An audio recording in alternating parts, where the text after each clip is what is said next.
Saludos a todos y todas y bienvenidos a un nuevo podcast de Bienestar 360. Hoy vamos a estar hablando de una enfermedad que con frecuencia es asociada con muchísimos estereotipos y falsas creencias. Me refiero a la adicción. Y para hablar de esta enfermedad en detalle tenemos al doctor Andrés Calvo con nosotros. Bienvenido, doctor. Saludos, muchas gracias por tenerme acá. Gracias por aceptar nuestra invitación. El doctor es internista y también tiene una subespecialidad en adicciones. Doctor, se dicen muchísimas cosas sobre la adicción. Con frecuencia uno escucha personas referirse al familiar, no acaba de decidir salir de esa vida. Otros quizás pueden ripostar diciendo eso es changuería. Es cuestión de decidir salir, empezar a hacer las cosas bien. Quizás no le da valor a su familia porque quiere seguir en la calle. Desde la ciencia, ¿cómo usted pudiera explicarnos de manera sencilla qué es la adicción y por qué se considera una enfermedad? Primero, bien importante empezar con lo que es una enfermedad crónica. Cuando hablamos de enfermedades crónicas, como lo que es la enfermedad de adicción o el trastorno por uso de sustancias, que es la definición por el librito que nos dejamos llevar, que es el DSM-5, pues lo importante es entender enfermedades crónicas. Enfermedades crónicas no son enfermedades que se curan con una solución solamente.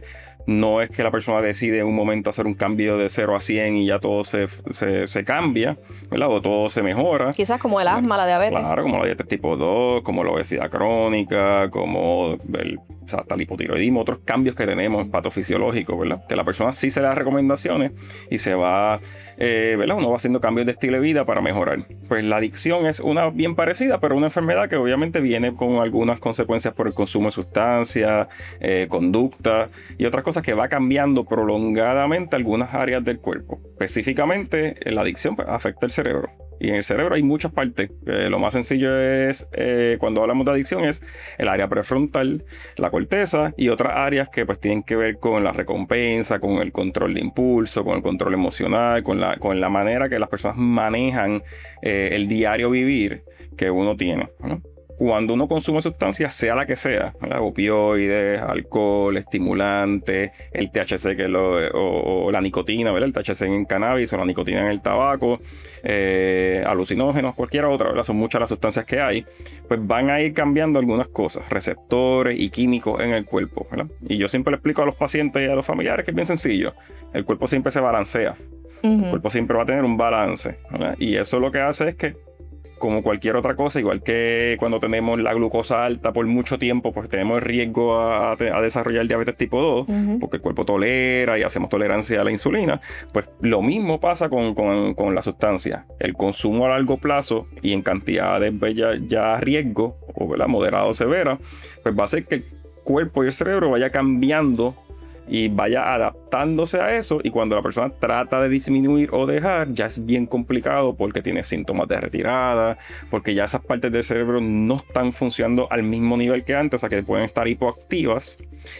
Pasa en otras enfermedades. Incluso ese daño pudiera ser permanente en algunos pacientes. En algunos casos depende de la sustancia y depende de la severidad, o otras, ¿verdad? Eso no es tan fácil decirlo de sí, pero caso a caso puede ser que hay unas cosas que a largo plazo quizás no mejoran al 100%, pero si la persona hace cambios en su estilo de vida y disminuye el consumo o para el consumo completamente, ¿verdad? Está en abstinencia, la mayoría, el 80% de ese cerebro y otras partes del cuerpo pueden volver a trabajar casi a un nivel normal o un nivel promedio, no podemos decir normal, pero el nivel promedio.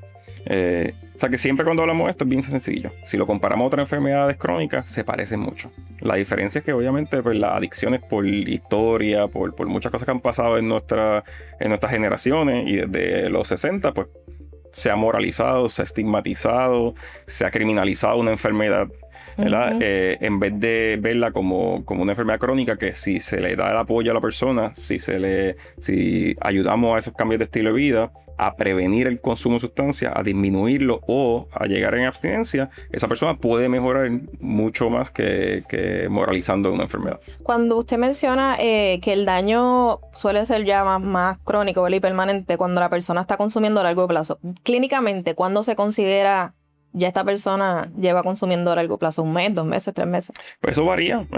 Hay personas y también depende de la sustancia. Los opioides pueden hacer daño o riesgo a corto plazo, ¿verdad? Porque cualquier persona que no consuma y consume opioides sintéticos como el fentanilo, la heroína, pastillas que no sabemos que tienen, pues puede ser que ese daño sea severo, hasta una sobredosis. Que hoy día están contaminadas con muchísimas otras sustancias. ¿Verdad? Y esa intoxicación no significa, tenemos personas que lamentablemente pueden morir por sobredosis que no tenían adicción, ¿verdad? Porque no tienen el trastorno, ¿verdad? No tienen una enfermedad crónica, sino es que jóvenes que consumen porque no saben lo que están consumiendo o no, ¿verdad? O no están mirando los riesgos que tiene consumir una sustancia como esa, como lo que es el fentanilo o lo que es la metanfetamina, cocaína, cualquier cosa, pues pueden tener una muerte súbita. A nivel de trastorno de enfermedad, lo que nosotros vamos a ver es el desarrollo y eso mayormente sí conlleva semanas, meses, muchas veces años. Y ahí lo que vamos a ver es que ya la persona, cuando trata de disminuir o cuando empieza a tener, lo más sencillo de explicar la adicción es si una persona empieza a tener problemáticas en su vida relacionadas a su consumo y no cambiamos el estilo de vida o no disminuimos o no paramos el consumo, ya eso es un reflejo, ya eso es la banderita roja que está diciendo, espérate, esta persona está teniendo un problema. Cambiar de entorno, porque si no tienes ahí un... Claro, y puede... motivo para caer en algún momento dado, en el sentido de que está la tentación nuevamente de poder... Sí, el no poder parar, el tener problemas biológicos, el tener problemas psicológicos, el tener problemas sociales y hasta problemas espirituales, ¿verdad? El sentirte que perdiste todo o algunas cosas en tu vida. En adolescentes vemos pues que pueden tener problemas en las escuelas, con las familias, entre parejas, interpersonales. Dejamos cosas que nos gustaban hacer y ya no hacemos porque estoy consumiendo sustancias. Y esas son las cosas que uno mira, que en el DSM-5 por diagnóstico son 11 criterios. Y son señales también que los familiares pueden observar a las personas cercanas a estos pacientes. Doctor, ¿y por qué es tan importante el apoyo de las familias y de esas personas cercanas, ¿verdad?, hacia estas personas que están batallando con el trastorno por uso de sustancias? Pues yo entiendo que igual en muchas cosas en la vida, el trabajar solo, complicaciones en entornos de vida es bien difícil, ¿verdad? Y creo que muchas veces estos pacientes y estas personas se quedan sin ese apoyo porque los familiares no entendemos o no entienden lo que es esta enfermedad, porque la sociedad muchas veces no lo entiende y pues lo que hacemos es que lo alejamos, lo estigmatizamos, ¿verdad? Le echamos culpa y otras cosas, y pues ahí, o sea que lo más importante yo creo que hay con la familia y el sistema de apoyo, ¿verdad? Porque pueden ser amistades, familia, pareja, cualquier cosa, hasta personas de la comunidad, es que entiendan qué es esta enfermedad, que esta enfermedad es crónica, que es una enfermedad que cuando ya la persona tiene ¿verdad?, síntomas moderados severos, necesitamos un apoyo completo.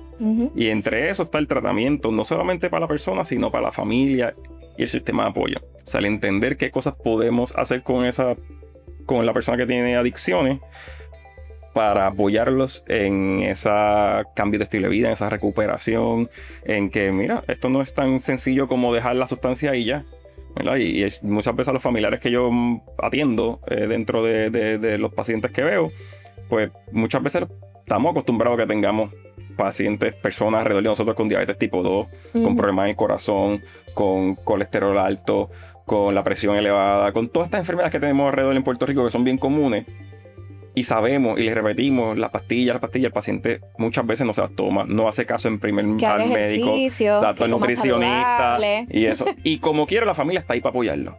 Y sabemos que esa persona le puede dar un infarto, quedarse con problemas de diabetes complicada, llegar a diálisis, un montón de cosas, pero como quiera, esa familia está ahí. En adicciones, lamentablemente, por el estigma, muchas veces pues ya está la culpa, no quiere parar, no quiere hacer esto, no quiere ir al médico, no se toma los medicamentos como es, que es lo mismo que con otras enfermedades, pero por el estigma lo vemos mal. Y en vez de darle más apoyo, como hacemos con otras enfermedades, que decirle, mira, hay que trabajar con esto, estamos aquí para ti, pues lo que hace es que al revés, nos alejamos. Y esa persona, ¿qué hace? Pues empieza la culpa, empieza el autoestigma, el sentirme yo mal conmigo mismo, no creo en nadie, no confío en el sistema, no confío en mi familia, no confío en nada. No, y que quizás a veces también por ese juicio retrasan el decidir buscar ayuda, ¿no? Porque claro, ya bastante tienen con estar batallando con ese trastorno que es como si le secuestrara. Yo digo que es como si le secuestrara el cerebro, porque no se trata de que la persona no quiera estar saludable y salir, ¿verdad?, quizás del consumo, sino que es que se ve imposibilitado, ¿no?, por ese daño en el cerebro. Y ahí está lo importante del tratamiento, ¿verdad? De que busquen alternativas de tratamiento. En TENAMSCA tenemos muchas alternativas diferentes. Están las alternativas psicosociales, ¿verdad? Apoyo social psicológico, de consejería. Están también la parte médica, ¿verdad? Que son los tratamientos, que hay diferentes medicamentos aprobados. Que ahí está en opioides, hay 2 o 3 medicamentos: naltrexón, buprenorfina, metadona. En alcohol también hay 3 medicamentos aprobados. En estimulantes hay otros. Y que hacen esto es lo mismo que cualquier otra enfermedad. Estos medicamentos lo que ayudan es que ayudan a que ese paciente se vaya estabilizando algunos receptores, ¿verdad? Y otras partes del cuerpo para que, mira, pueda quizás disminuir o dejar de usar la sustancia. Que con esos cambios podemos hacer cambios biopsicosociales y espirituales, ¿verdad? Porque no podemos esperar que la persona por sí sola un día diga, voy a hacer todo de una vez. Sí. Porque eso no pasa en ningún otro sitio, ¿verdad? Eso no pasa en ninguna otra enfermedad, pero en adicciones muchas veces exigimos eso.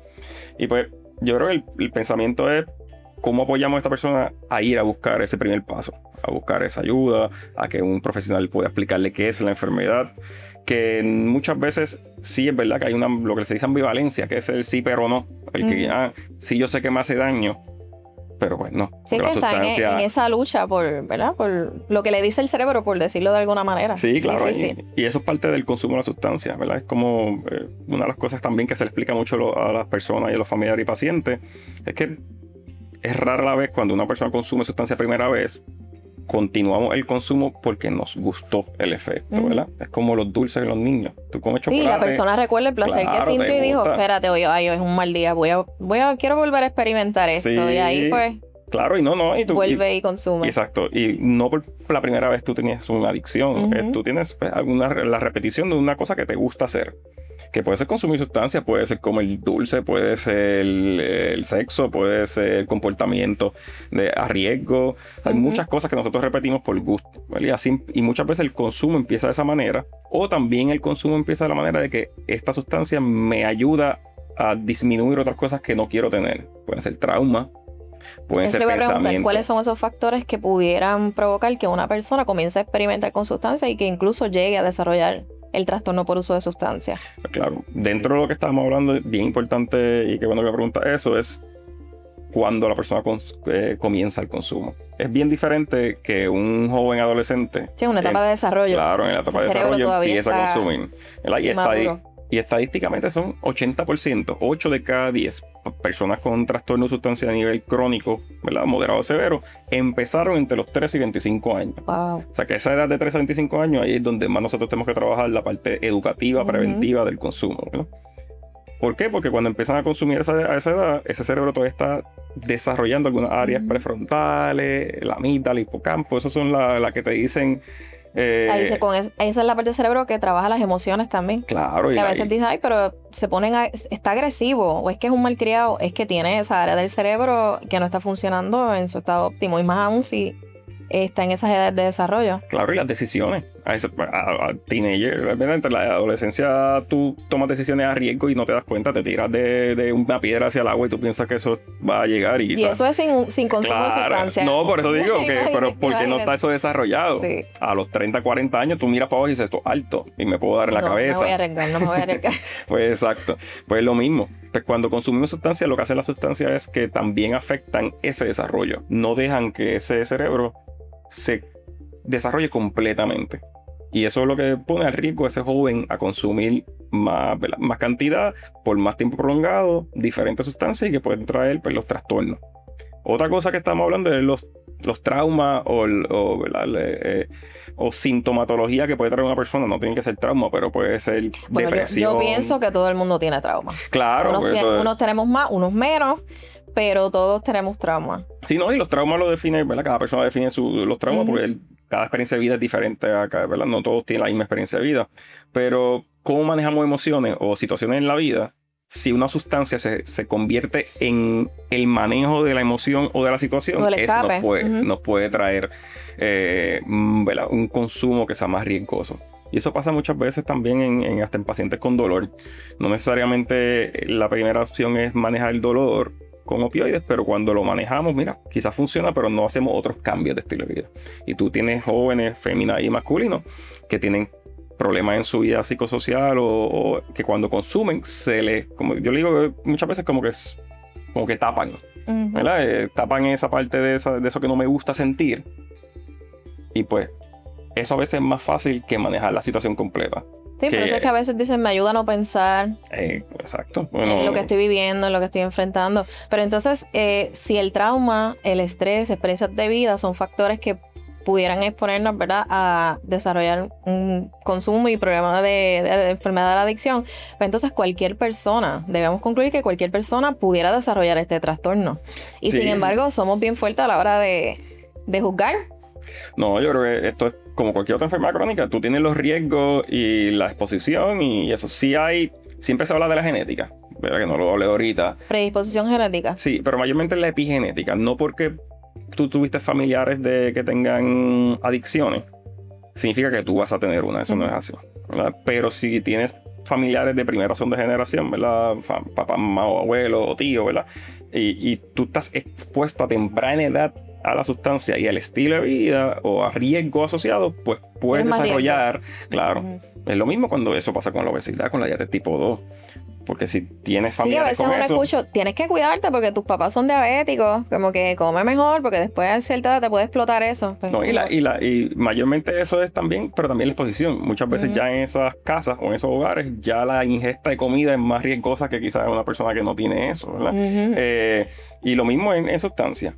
Pero también tenemos, obviamente, muchos casos que no tenían esa predisposición y por el consumo de sustancias y en no tener esa prevención, esa orientación o el tratamiento temprano, ¿verdad? Que es lo que queremos hacer, que es tocar esta base de dar tratamiento antes de que la enfermedad se convierta en severa, ¿verdad? Que es lo mismo que queremos hacer en todas las enfermedades crónicas, ¿verdad? Que es evitar que se convierta en una enfermedad crónica severa, ¿verdad? Y ahí está la parte de tratarle, aunque la persona vaya a consumir sustancias, sea menos, no sea riesgosa, entienda los riesgos que tienen al consumir y que si tienen una problemática vayan al servicio que necesitamos, a psicólogo, a consejero, a médico, a psiquiatra, a todo el equipo biopsicosocial y espiritual que necesita una persona para el manejo. Doctor, me gustaría que nos hablara un poquito porque es importante que cuando una persona entra a tratamiento, ¿verdad?, o decide atender su trastorno, lo haga con supervisión médica, ¿verdad? Porque a veces tenemos personas que dicen, yo no voy a buscar ayuda en ningún lado, yo lo voy a manejar solo o sola, ¿verdad? Y ciertamente, pues, cuando lleguen esos efectos de retirada, que me gustaría que le hablara a la audiencia en Arroyo Habichuela, ¿qué síntomas se experimentan cuando uno está en ese estado y por qué es tan importante que sea bajo supervisión médica? Sí, siempre que hablamos de tratamiento, ¿verdad? Igual que estamos mencionando ahorita, pues son 3 o 4 esferas, ¿verdad? Que es la parte biológica, psicológica, social y la parte espiritual, ¿verdad? La biológica, estamos hablando de eso, que cambios biológicos hay en el cuerpo, que cuando la persona, por el tiempo que está consumiendo, va a crear tolerancia y dependencia patofisiológica, que eso significa que el cuerpo se acostumbra a tener esa sustancia y todo cambia. El balance químico y de receptores cambia en el cuerpo. Entonces, cuando la persona para o disminuye el consumo, que eso pasa en alcohol, que tiemblan, se ponen con ansiedad, puede haber delirio, puede haber retirada de alcohol severa, igual en opioides, pues lo que pasa es lo contrario a la intoxicación. Esa es la manera que yo creo que es más fácil de explicarla. Que puede haber vómitos también. Claro, porque si una sustancia es sedativa, pues la retirada va a ser hiperactiva, va a ser bien, pues todo se pone rápido. Si una sustancia es como un estimulante, que es para arriba, pues la retirada es hacia abajo, ¿verdad? Uno siempre el balance. Pues los opioides pues te dan síntomas de retirada, de que te siente el cuerpo que parece una monga horrible, ¿verdad? Yo le digo a los pacientes, parece que te dio la bien peor. Enfermo. Sí, esto me voy a morir. Diarrea, náusea, vómito, escalofrío y eso. Y en otras sustancias, pues, cosas parecidas. ¿Por qué es importante la parte médica? Porque los tratamientos que están aprobados por el FDA y están con evidencia científica, lo que hacen es que ayudan a la persona a estabilizar esos síntomas y también estabilizar síntomas de deseo, de insidia, ¿verdad? De lo que es el craving, el deseo de consumir, disminuyen eso. ¿Y qué ayudan todos estos medicamentos? Es que la persona pueda no consumir, ¿verdad? No tener una reincidencia, una recurrencia del consumo de sustancias, pueda estabilizar su cuerpo, porque una de las cosas que siempre yo explico en todas las cosas que hablo con los pacientes, si tú te sientes tan mal, para arriba, para abajo, y estás como un desequilibrio, te sientes malísimo de cuerpo, tú no vas a tener ganas, no vas a ir a hacer otros cambios. Nadie que esté enfermo claro, tiene ese ánimo, ni la fuerza. No, o sea, y lamentablemente lo que sí va a pasar es que la persona va a pensar en que si consumo se me quitan los síntomas, y tienen la razón. El paciente tiene toda la razón, si consume se le va a quitar los síntomas. Puesto que los medicamentos, primero que estabilizan eso, para que la persona no tenga que consumir para poder estar bien. Segundo, que le dan esa estabilidad biológica para que puedan hacer todos los cambios psicosociales y espirituales en su vida para manejar lo que es la enfermedad crónica, ¿verdad? Y se compara con todo, es lo mismo. La insulina está ahí para que la persona no esté el azúcar en 500, ni tampoco esté en 80, que esté estable. ¿Para qué? Exacto. Para que la persona pueda hacer ¿qué? Cambios de dieta, nutrición, ejercicio, rebajar, usar los medicamentos que le mandó el endocrinólogo, el médico primario. Pues lo mismo, en medicina está eso. En medicina está el tratamiento para adicciones, que son diferentes medicamentos, para que le den esa estabilidad física y mental a la persona que pueda ayudarlo a hacer otros cambios. Pero definitivamente es un trastorno bien complejo. ¿Es posible la recuperación total de esta enfermedad? Pues claro, sí. Y mayormente cuando hablamos de recuperación, otro concepto bien importante es no ver la recuperación solamente como funcionalidad, que es una cosa que hemos visto en los últimos 60 años por la moralización de la enfermedad, porque no vimos una enfermedad crónica. Lo estamos viendo como un problema social. Pues queríamos que las personas trabajaran, qué sé yo, le pidieran perdón a todo el mundo. Eso es un poquito más moral. Pero cuando hablamos de recuperación, significa que la persona está en mejor calidad de vida. Puede ser abstinencia, puede ser la mayoría de personas necesitan abstinencia, que es no consumir sustancias. Y hay personas que no tienen una enfermedad tan severa cuando las cogemos a temprano, que al disminuir o evitar la sustancia, ya pueden tener un estilo de vida completamente saludable, ¿verdad? Y eso es lo que nosotros queremos buscar el bienestar de la persona. O sea, cuando yo hablo de recuperación, yo estoy buscando bienestar. No estoy diciendo que la persona sea 100% perfecta, ni que ya cambie todo su estilo de vida. Porque eso es imposible. Yo creo que y no existe, casi todo el mundo. No hay nadie perfecto. No hay. Eso no existe en ninguna enfermedad crónica. Para el ser humano está bien difícil también. Pero la recuperación sí es empezar a tener una estabilidad de bienestar en su vida. ¿Qué significa? Pues mira, si antes estaba en otras situaciones físicas, psicológicas, sociales, pues empiezo a estabilizarla. Y eso es recuperación. No tienes que estar en el tope y llegar a todas tus metas para estar en recuperación. Empezar a hacer esos cambios. Y eso es bien importante también para los familiares. Estamos hablando ahorita de las familias. A veces queremos que todo pase rápido y tenemos que entender que la recuperación es a largo plazo. Se tarda meses, años, ¿verdad? Y que las personas también, otra cosa es que podemos tener recurrencia. A eso iba, que a veces realmente es duro. Hay que tener mucha paciencia, tener autocuidado también, porque los cuidadores a veces se queman, como decimos, porque es un proceso que puede ser bastante largo, ¿no? Así que hay que... ese autocuidado es importante para poder acompañar a la persona hasta que, ¿verdad? Complete el proceso de recuperación. Yo diría que a veces ese proceso de recuperación es continuo, ¿no? De por vida. Como lo es entonces la diabetes, que de por vida uno debe mantenerse en adherencia al tratamiento para asegurarse que va a seguir estable. Claro, todas las enfermedades crónicas se trabajan de por vida, ¿verdad? O sea, obviamente podemos estar con una enfermedad controlada, a mí no me gusta la palabra controlado, pero pues con una estable. ¿Verdad? Que no tengas problemáticas en tu vida al nivel biopsicosocial. Pero siempre con el contexto de que igual que en otras enfermedades crónicas podemos tener sub y bajas. En el consumo de sustancias, en el trastorno de uso de sustancias, también podemos tener sub y bajas. Y pero no significa que se perdió todo el esfuerzo ni que se regresó al inicio. No, eso no. Y eso es otra cosa del estigma que tenemos que trabajar. Sí. Lo que son las llamadas recaídas, ¿verdad? Yo le uso más la reincidencia o recurrencia al consumo, ¿verdad? Que la persona consumió. Pues mira, puede haberse consumido, se da cuenta que eso que eso no es saludable y vuelve al... Sí, igual que una persona con diabetes le dice no puedes comer X cosa y no pudo aguantar el antojo o lo que sea y allá se comió el flan.